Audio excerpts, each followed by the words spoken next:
Exactly 1 year ago, the SS United States left Philadelphia, leaving behind a 28-year-long limbo. Her destination, which she will reach in the spring of 2026, is the ocean floor. 2,942 miles, which she covered in 3 days, 10 hours, 40 minutes. Every journey does start with the first step, and this one has been years in the making. On April 7th, 1949, the contract to build the SS United States is signed. This huge liner will be the pride of the American merchant marine. A ceremonial signing was held today for the deal that will send the historic ocean liner to Florida. Unfortunately, her career ended in 1969 all too quickly. She was by then a big Cadillac, consuming lots of fuel, costing a lot of money. The jets had arrived. We could define the story of the SS United States in many possible ways. We could say that she was the largest and the fastest passenger ship ever to sail under the American flag, remaining in service for many years without ever experiencing a technical problem thanks to her high efficiency and competent design created by William Francis Gibbs, one of the most important American naval architects. We could also say that the real reason for her construction was to provide America with a fast troop transport ship capable of carrying an entire division of 15,000 soldiers to Europe in a single voyage in case of a war against the Soviet Union. We could finally say that the never realized risk of a war maintained the ship in commercial service throughout her entire career. The ship entered in service in 1952, and already on her maiden voyage, she broke the record for the fastest crossing of the Atlantic Ocean. Cheering crowds at Southampton hailed the American ship that had clipped 10 hours from the transatlantic mark set by Britain's own Queen Mary. A big broom symbolized the sweep of the Blue Ribbon Speed Trophy by the $70 million United States.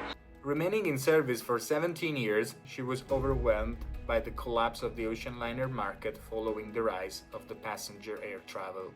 This led to her decline and retirement from service. Put into mothballs, the ship remained silent and forgotten for 15 years. The complicated management of having two co-owners made it very difficult for any potential buyer to truly give the ship a second life as a passenger vessel. In 1984, her interiors were sold at auction. Before plans for remodeling can even get off the ground, though, something has to be done with all the items on board, and that's where preparations for the largest auction in history comes in. Estimates ran as high as $5 million. That's a drop in the bucket compared with the $125 million renovation job. The trip to her new temporary home, a Turkish shipyard, is expected to take about 35 days. Now that the SS United States is here in Istanbul, Mayor estimates the refurbishment could cost more than $140 million. One of the many attempts to repurpose the ship took her to the other side of the world. After complications and the eventual failure of the project, the vessel was brought back to America, by then reduced to a hollow metal shell. In constant battle with rust and neglect, the ship remained for 28 years in Philadelphia. There is talk of making it a cruise ship or a hotel casino. Sources say the private owners don't yet have the $300 million needed to make the dreams come true. While nothing inside or out changed, many struggled over her fate, trying to secure future for her. Among these efforts, in 2011, a no-profit organization was founded for her preservation, chaired by the granddaughter of her designer, Susan Gibbs. My grandfather would tell reporters that he loved the SS United States 1,000 times more than his wife. He was unabashed at how infatuated he was with his great creation, the ship. After many attempts to sell or repurpose the ship, the pandemic unfortunately dealt a fatal blow to the organization's finance, which could no longer afford the docking costs. Let's say the judge rules against you. What do you do? It's bad news. It's bad news. If the ship is evicted, where does it go? It's extremely expensive to move that ship anywhere. She will be deliberately sunk to become an artificial reef. The SS United States is now one step closer to moving on to its new home. She'll travel to Okaloosa County, Florida, near Pensacola, to be sunk, becoming what organizers call the world's largest artificial reef. The reality was it was either to become an artificial reef or go to scrap. The SS United States arrived in Mobile today. There won't be any explosives used. There's been some speculation that explosives will be used to sink her. That's not authorized. So we're actually going to cut holes around the perimeter of the vessel to allow for controlled sinking.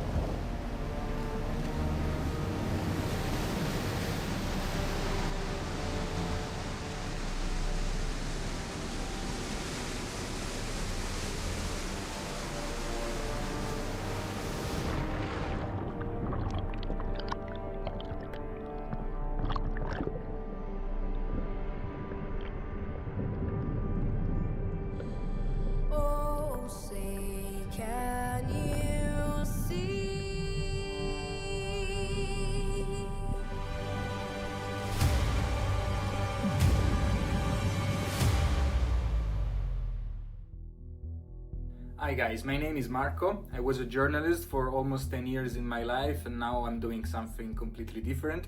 I am an ocean liner enthusiast, maritime curious, military history passionate. I love ships, tanks, airplanes, and a lot of other stuff that kept me safely away from girlfriends and popularity in my high school years. The purpose of this video is to make a tribute to the SS United States. We want to try answering the most difficult questions of them all, like why this ship couldn't be saved. Of course, there isn't just one answer, and together we will go on a journey to try to understand it.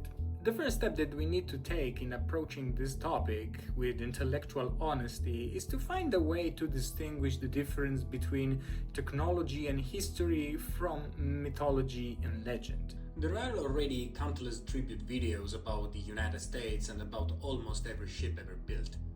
The approach we'll try to use here is a different one. We won't be relentlessly positive. We will avoid that familiar way of telling ship stories, where every topic is soaked in a syrup of exaggerated praise, where every vessel is said to have the best engines, the finest service, the most beautiful cabins, the most glorious cuisine, and the most incredible speed. Phrases like "the ship of dreams," as Old Rose calls the Titanic in James Cameron's movie, are rhetorical devices we won't use in this video. What we promise instead is honesty, carefully separating reality from legend. This isn't because we want to tear down technological achievements or denying the cultural importance of these ships. It's because keeping a little distance helps prevent enthusiasm from overpowering the facts. Our goal here is trying to tell a story, not to tell ourselves comforting myths. And we will never lose the sight of one key truth. These ships were built to perform a specific service in a specific historical moment and within a specific budget. Whenever one of those factors changed, it led either to their glory or to their downfall. I must confess that when in 2011 the Conservancy was created, before that I had no idea this ship ever existed. But I am in good company because also many Americans, they didn't have any idea about that, unless they didn't have someone in the family which was a merchant mariner or a former passenger of the ship. She was the pride of the country, and a crowd of admirers showed up to watch the move. I just turned the news on first thing this morning. I didn't know anything about this. They don't know what that ship is. I know it's pretty big. It says United States on there. Looks like it was a cruise ship. She's been forgotten, and I think that needs to change. It's bigger than the Titanic. That's a big surprise. And they have no idea that this massive ship that's sitting there is the SS United States, our nation's flagship. So it is understandable that once the Conservancy started to advertise the ship and the first pictures were getting released on YouTube and on their channels, like there was a lot of curiosity, and I must admit that when I saw the ship for the first time, my first thought was kinda... I feel I need a tetanus shot just from looking at it. And each time I was reading about project to bring her back in service as a cruise vessel, I was kind of thinking... They're making a mistake scraping this ship. The only thing that's keeping the water out is the rust.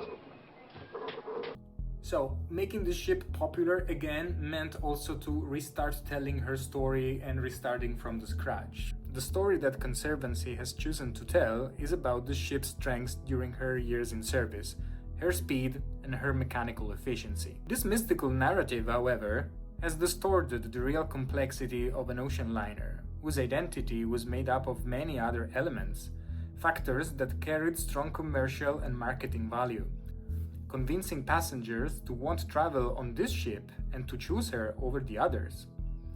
However, the celebration of technology is not an invention of the Conservancy, but understandably goes back to the time of her construction. With unprecedented strength of hull, power of engine, and trimness of superstructure, using materials from all the states of the Union, more than 3,000 workers were involved in the enormous construction job. Now, there is trace of it even in the promotional material that started to be released when the ship started their service, including that famous shot of that officer that put a glass of water on the telegraph just to prove how stable the ship was. Now, I'm not saying that that glass would have fallen, but if it didn't, I believe it's just because the sea was very calm. What I mean to say is that ships are big moving objects, and the fact that when they go at sea, they roll and they pitch is not because of a flaw in their design. They are designed for this purpose, to endure and to navigate across the natural elements. One of the most crazy claims about the SS United States was, did you know that the SS United States could go in reverse faster than the Titanic could go full ahead? And is that supposed to be surprising? Like, one ship was designed in 1912 and the other one 40 years later, and we are surprised that the newer one is performing better than the older one? Like, you know what I'm saying, right? Another unintentional example of a parallel between the Titanic legend, we can take it from another Titanic movie, which is a nice to remember, from 1958. See? Steady as a rock. That's remarkable. Of course, the sea's dead calm at the moment. All the same, Captain, dead calm or not, there are lots of other ships that'll be rolling anyway. That's perfectly true. As you say, sir, she's as steady as a rock. We are now in the aft engine room of the SS United States, and this was one of my grandfather's absolutely favorite spots aboard the vessel. He loved bringing guests down and standing coins on their sides, sort of like this, and they would stay on their side to demonstrate the ship's lack of vibration, which was one of his great triumphs. Now guys, all that said, like, my point here is not to be the Grinch which is going to steal the Christmas. It's just to try to put the ship back in the center of the story, leaving all these anecdotes outside of it, because my fear is that they are slowly outranking the reality. The ship was never intended to be an immortal icon or the foundation of a secular religion devoted to speed and technical perfection. She was just a product of her time, a 1950s ocean liner whose design was groundbreaking for the era, bringing together the very latest innovations of the age in which she was built. The aim of this video is to cut through the legends and the overblown hype. We will keep in mind an important distinction: the ship as it was designed and the way the shipping company ultimately chose to operate her. We will do this with honesty and respect, not only toward the ship herself, but also to honor an historical era that no longer exists. So, once we've got the basics down and we know at what game we are gonna play, I just have a couple of quick disclaimers. The first one is that, as you might have noticed, I'm a foreigner. Italian? Oh, no! I'm not an English native speaker, so sometimes I might have an accent and my English can be far away from perfection, although my ambition is to speak English better than the last couple of prime ministers Italy had. Let's face it, we were not entirely prepared for such a huge global crisis. Shock because in our mind, everything is totally connected with the UK. As a second disclaimer is about the sources. I found many, there are for sure many others, and this is just my view and my conclusions based on what I could find and what it made sense to me. Apparently, I have a reputation for being obnoxious. What? But it is cruising nowadays an experience which is somehow close to travel on an ocean liner back then? Not really. If we talk about going to sea today, I bet that the first thing you'd picture are those massive cruise ships. In the last 20 years, they've grown to insane sizes. Built almost like Lego blocks, just copy and paste of the same design, only bigger and bigger. On board these ships, you can enjoy this kind of luxury for a price more or less affordable for everyone. International cruise, theme park style attractions, family entertainment, and endless food with buffets that literally never close. They're built to keep the fuel use relatively low so profits stay high, and they move really slowly because there is no rush to get anywhere. After all, the whole point for passengers is just being on the ship itself. So in order to understand what we are going to talk about, we need to make an historical introduction about the age of the ocean liners, what they were, how they were used, how important they were. So unfortunately, I will switch to black and white and let's have a deep dive into history. See you later, guys.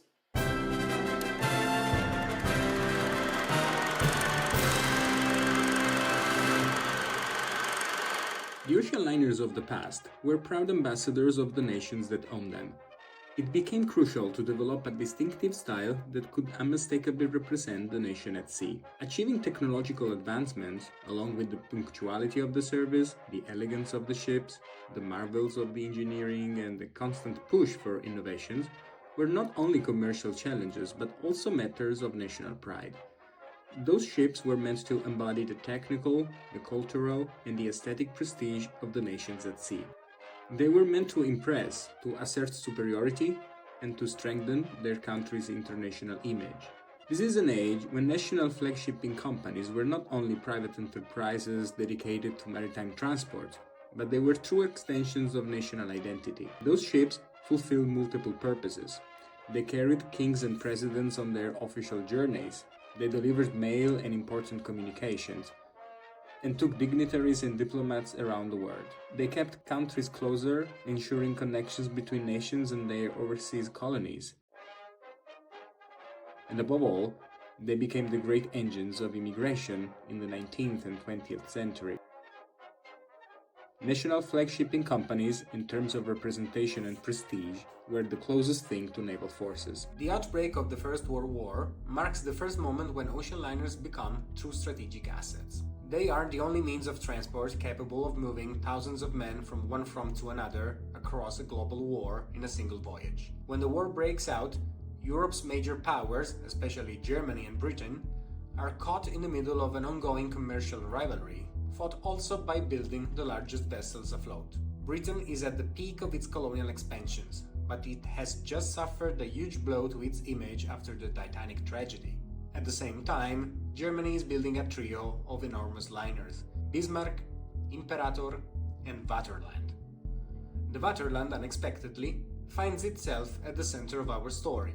When the war begins, this German liner is in American waters. Rather than risk returning to the sea and being sunk by British submarines, it remains in port in the United States, protected by American neutrality. Once the US enters in the conflict in 1917, the Vaterland is seized as a war prize. Taken over by the US Navy, it is converted at Newport News in Virginia into a troop transport and renamed Leviathan. At the time, it is the largest ship in the world, capable of carrying up to 15,000 soldiers per crossing. For the United States, it becomes a powerful wartime asset, proving once for all the strategic importance of ocean liners. Later on, we will take a closer look at what it really means to convert a passenger ship into a troop transport. With the end of the First War and Germany's defeat, the trio of liners we mentioned earlier is divided among the victorious powers. Two go to Britain, while Leviathan remains within the United States. The American government makes a bold commercial bet to keep Leviathan, along with other captured German liners, and place them into service under the American flag. To make this possible, in early 1920, the United States Lines is created. It is meant to serve as America's commercial flag carrier, and decades later it will also operate the United States. All efforts are focused on Leviathan. Its conversion is entrusted to William Francis Gibbs. At the time, Gibbs is a young law student with little interest in the legal profession and a deep passion for ship designing. A self-taught naval draftsman, he forms a naval architecture firm with his brother and is tasked with restoring the ship. There is just one major problem though. Leviathan's original construction plans remained in Germany. And Germany, still fighting for better terms at the Paris Peace Conference, refuses to hand them over. The US government has no intentions of backing down. Gibbs is therefore forced to redesign the ship without blueprints, recreating the plans by completely remeasuring the ship. It is a monumental task, one that will establish William Francis Gibbs as one of the most respected naval architects of his generation. So the new Leviathan is a completely different ship from the German one. The new design provided by Gibbs and Cox included a complete interior redesign. The work modernized the passenger spaces to match the American tastes, replacing the former German-style decor with the more contemporary, elegant design. But Gibbs proves also to be an excellent organizer.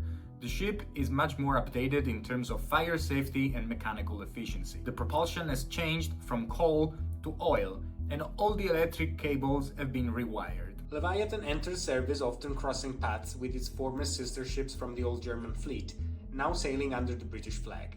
But it faces a serious disadvantage. Leviathan has no running mate. It is forced to cross the Atlantic alone. As a result, Leviathan can manage at most 2 crossings per month, while rival shipping lines with larger fleets can rotate ships and operate nearly 2 voyages every week. So, if this picture was not complicated enough, we are going to have our first important lesson. Political circumstances and timing are never a good companion of the United States lines with the ships designed by William Francis Gibbs. While the Leviathan is fighting hard against his competitors, something else happened in the US. As you know, in less than 2 hours, liquor will be declared illegal by decree of the distinguished gentlemen of our nation's Congress. To those beautiful, ignorant bastards.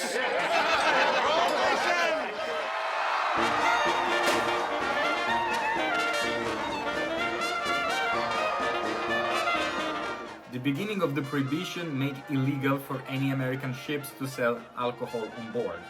So, with this level of competition, all the upper-class aristocrats that could afford, they were going to Europe using European liners. The Leviathan gained the name of the dry ship, and unfortunately she started to lose popularity, and the maintenance and the running cost of the ship were getting excruciating. The collapse of the Leviathan is visible in this 1938 British newsreel.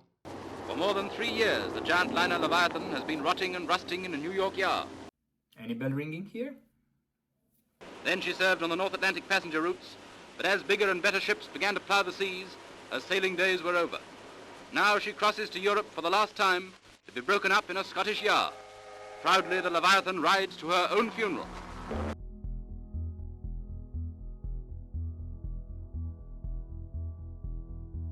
The 1920s end with the Germans back in business. In 1929, the Norddeutscher Lloyd delivers 2 new superliners, which will be the Bremen and the Europa, with a very groundbreaking design for the time. A new player on the scene was the Italian line. Founded in 1932 under the direction of the fascist government, its goal was to strengthen both the nation's image and its economy. This new shipping company was born from the merger of several pre-existing shipping lines. Economically, the move eliminated internal competition, preventing ships from the same country from undercutting each other and allowing for a reorganization of routes that could be expanded without overlap. Culturally, the company aimed to address a major issue of the time: Italian immigration to the Americas, Australia, and other parts of the world. These new ships were intended not only to transport labor and workers, but also to export a lifestyle what, 30 years later, would become known as La Dolce Vita, the sweet living, an art of living defined by good food, elegance, and style. The first result of this merger was that 2 ocean liners, once destined to compete with each other, like the Rex and Conte di Savoia, would now sail under the same flag, serving the same company, and go on to become a legendary pair of running mates. In 1936, the Cunard Line put in service the new liner Queen Mary, and this is one of the ships that will play a huge role in this story. In 1938, it got launched also the Queen Elizabeth, but she will enter in service only after the war as an ocean liner. But Queen Mary and Queen Elizabeth, we need to keep in mind those two ladies, because it will be for their performance at war that the American government will be inspired to build the SS United States. Then there is the French line with the liner Normandy, another huge success. The 1930s was a time in which the competition among European operators was resembling the space race of the 1930s.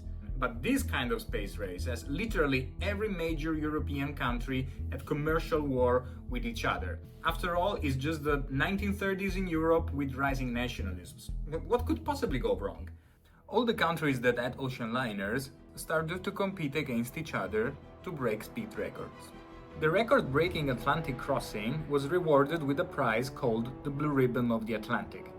This award was created by the British politician George Hales and became known precisely as the Blue Ribbon. In an era of intense rivalry among Britain, France, Germany and Italy, the Blue Ribbon became both a marketing weapon and a matter of patriotic pride. Let's have a look to the winners of the Blue Ribbon of the last decade of the 1930s. In 1929, it was the German Bremen.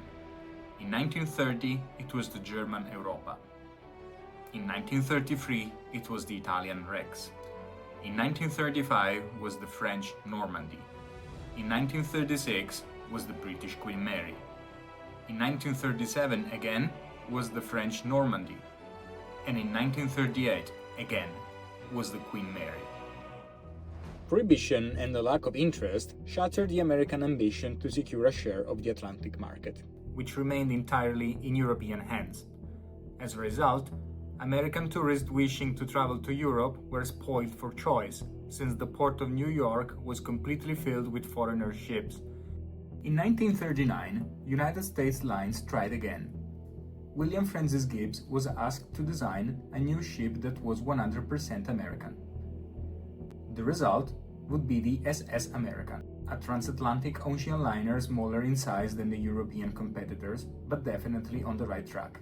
Its interiors were appealing and attractive, finally delivering to the United States their first true ocean liner.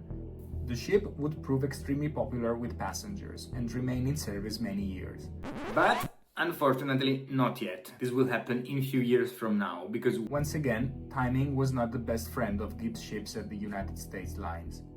The vessel was launched on August 31st, 1939, and it was intended for transatlantic routes between America and Europe. Unfortunately, the very next day, September 1st, 1939, World War II broke out in Europe.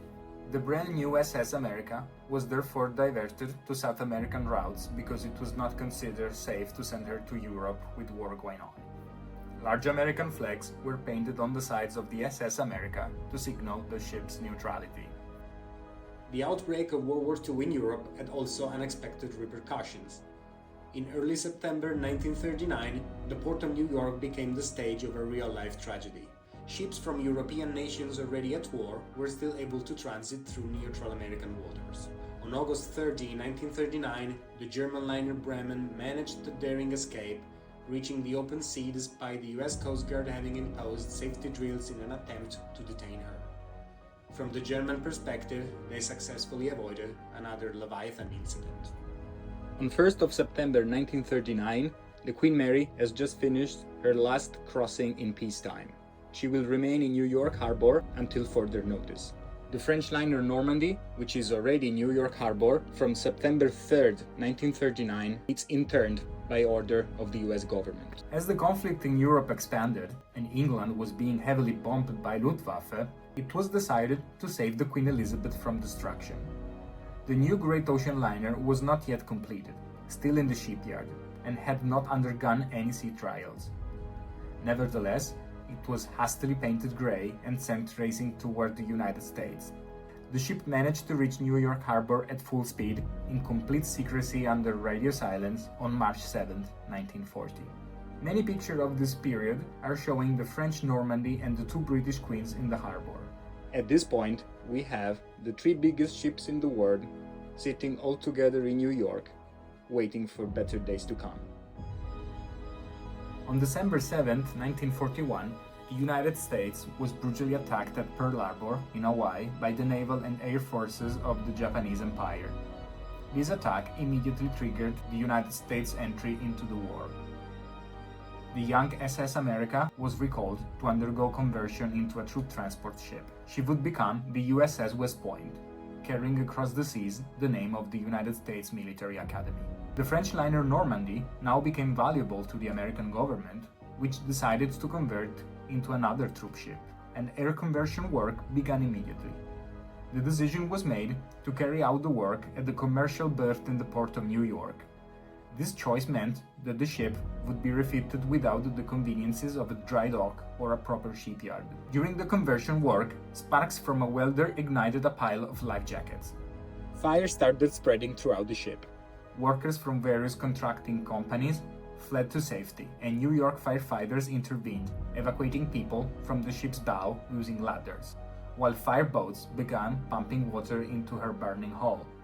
Unfortunately, this made the ship top-heavy, and after a long agony, she tragically capsized and sank on February 9, 1942, provoking the loss of a gigantic ship, millions of dollars, and hundreds upon hundreds hours of work.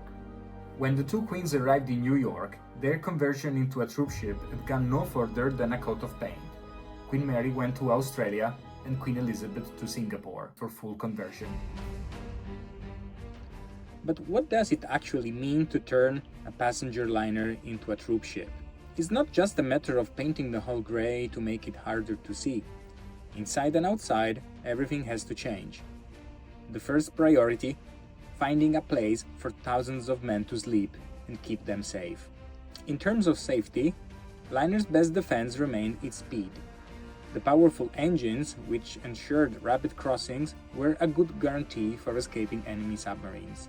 Smaller caliber cannons and anti-aircraft guns were obviously installed as a last resort. Such an increased number of passengers also required an increase in lifeboats.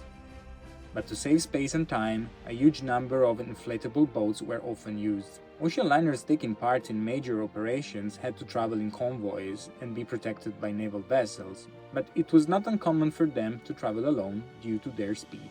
Inside, the ship has to change completely. The elegant decorations and works of art are usually removed and stored away in hope of putting them back after the war. Then, every corner that can hold a bunk bed is used, even in the ground lounges or in spaces created by draining and dismantling the swimming pools. Facilities meant for passengers' comfort are converted too. For example, on the Queen Mary, a second-class bar was transformed into a pharmacy. Small cabins that once held 2 or 3 people were now refitted with foldable bunks so they could squeeze in 10 or even 12 soldiers. The biggest modifications, however, were about basic needs, like food. Of course, the kitchens could no longer serve the gourmet meals of the peacetime. Meals became closer to military canteens in boot camps. The elegant dining rooms lost their fine tables and they were fitted with long benches where soldiers could eat in shifts. The atmosphere on board became very strange. The same fancy spaces, where once wealthy men in tuxedos and ladies in fur coats had strolled, were now crowded with soldiers in combat boots and uniforms. The massive increase in passenger was also a huge design challenge. That wasn't just uncomfortable, but also potentially dangerous. Think of something simple as ventilation, fire safety systems, or toilets. A system designed for 3,000 people was suddenly expected to handle waste from 5 times that number. Man, that stink. Diesel oil, backed up toilets, vomit. And there ain't no place left to get sick in. Puke bags is full, fire buckets is full. All we got left is our helmets. When the Queen Mary was converted, her interior was divided into 3 color-coded zones. Each soldier had to stay in his assigned sector unless ordered otherwise. This was done to protect stability. Imagine if 12,000 men rushed to the same side of the ship at once. The ship could actually tip. Another enormous challenge was organizing daily life for so many troops. Crossing the Atlantic was only a matter of days, but journey to Australia could take weeks. Life had to follow strict routines. Safety and lifeboats drill, gunnery practice with the anti-aircraft weapons, plenty of activities to keep men busy and disciplined to avoid problems like gambling or sheer boredom. But the most important one was for sure the human side. On those ships, the men must have spent a lot of time talking to each other, pushing away their fear, patching themselves up inside and out, and dreaming about the day they could finally go back to their old lives. These sacrifices were not shared just by the soldiers. Merchant seamen died and suffered losses just as heavy as those in the military uniform. And what about Gibbs during the war? He was anything but idle. He was the designer of America's victory at sea. He directly designed or supervised the design of around 70% of all US Navy ships. Among them were the Fletcher-class destroyers, the Cleveland-class light cruisers, the Baltimore-class heavy cruisers, and the landing ship that made the Pacific Island campaigns and the D-Day landings possible. Moreover, Gibbs implemented the system that enabled the mass production of Liberty ships. When the war finally ended, the Navy went home first. There she is, Liberty herself, to greet homecoming American sailors. In the name of the American people, the President salutes the United States Navy. The liners too began their long journey back to peacetime. At the end of a 5-day trip from England, the Queen Elizabeth, world's largest ocean liner, pulls into New York Harbor. Aboard are almost 15,000 happy GIs. After a few last missions, bringing soldiers home and repatriating prisoners of war, they were eventually refitted, repainted, and returned to civilian service. Thousands of GIs knew her as the USS West Point, grim in wartime gray, transporting Yanks to war fronts around the world. By the end of the war, famous liners were lost on both fronts of the conflict. In Europe, across the Atlantic, the picture was very different. Port facilities and shipyards lay in ruins, and the merchant fleets of the warring nations had been shattered, destined to be rebuilt only with time. Or maybe not with so much time, as history would prove.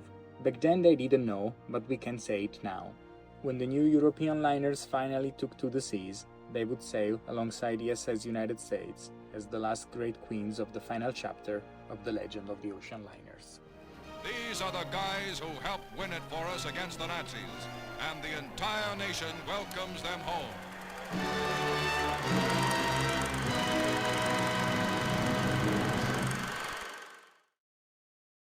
And here we are again in Technicolor. So I apologize, but I couldn't resist the temptation to make my own small war movie.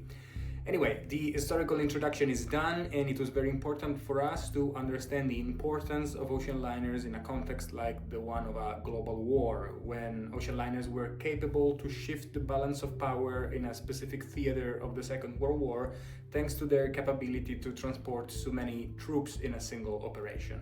But where are we now, or most importantly, when are we now? Well, we are in the immediate aftermath of the Second World War, and the transatlantic service for passengers is not ready to restart yet. In the immediate post-war period, the resumption of commercial and passenger routes between Europe and United States suffered a few years of standstill. Europe was not an especially attractive destination.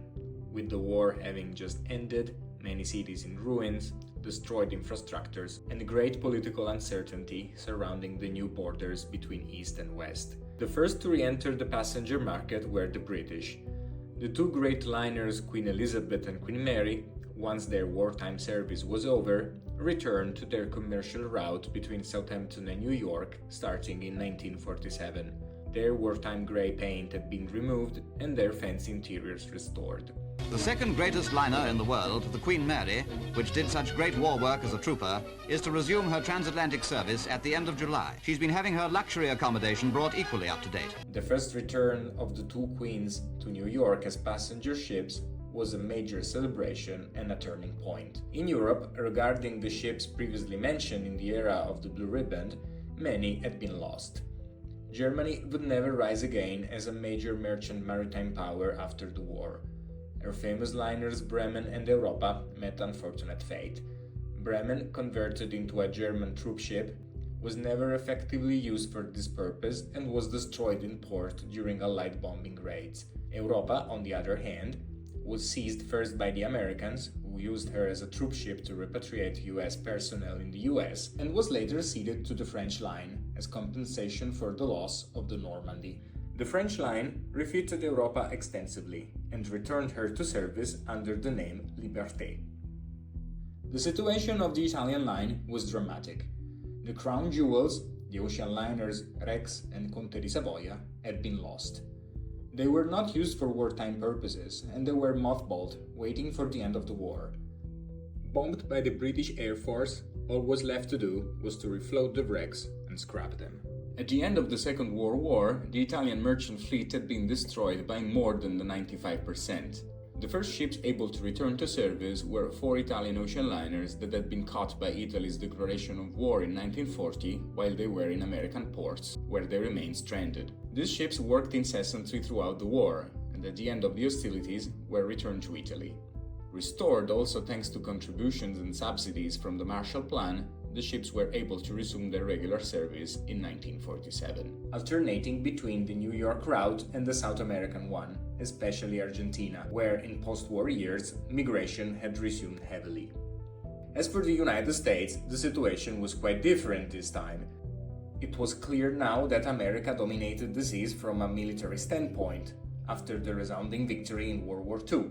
The USS West Point, after an $8 million refit, was ready to return to its original passenger role as the SS America. Today, she's the 26,000-ton luxury liner America, largest American-built passenger liner ever to fly the Stars and Stripes. She's been reconverted to assume her rightful place as the nation's pride in the transatlantic service.